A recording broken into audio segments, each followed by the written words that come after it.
Oh, okay, this is episode 8. Yes, it is, the shootout. Gunshots going off, the walls blowing up. This is a really good episode. We're running out of ammo! That was a dream come true.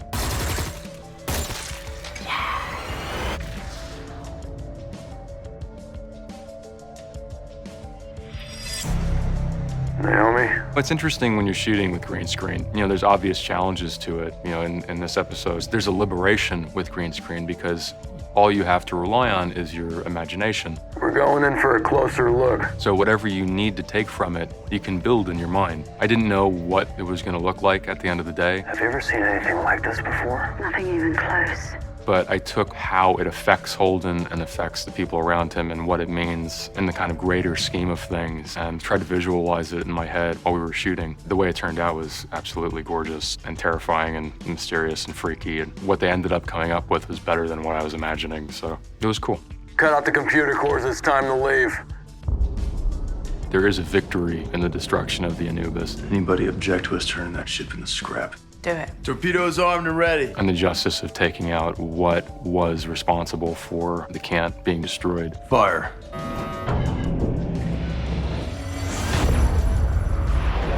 I think us destroying the Anubis, it was one of the moments that they start to become quite a team, Naomi and Holden at this point. And so I think that's a very cool element about this episode. There's no stopping now, and he's going after the powers that be. Remember the camp. Alpha Mark. When they told me I wasn't going to be shooting a gun in this shootout, I was a bit like, Bravo, Mark. But watching everything we put together and watching the boys do it was so much fun.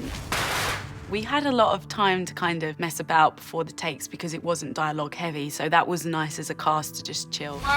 That day was one of the most fun times I've ever had on any movie or any show or anything I've ever done. Action! It was as good as when you're 5 years old with your buddies in the backyard shooting each other.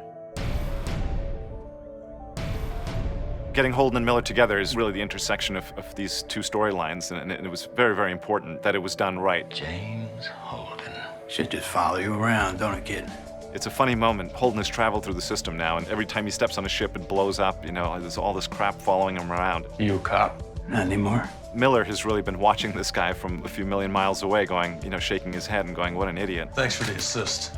Now, who the hell are you? One of the things we love so much about the books is the slow convergence of these two guys. They're moving towards each other the whole season, and you see how different their worldviews are. And so we wanted it to be like a sense of anticipation that, oh, it's gonna be really cool when these guys meet, because they're not gonna like each other. Hey!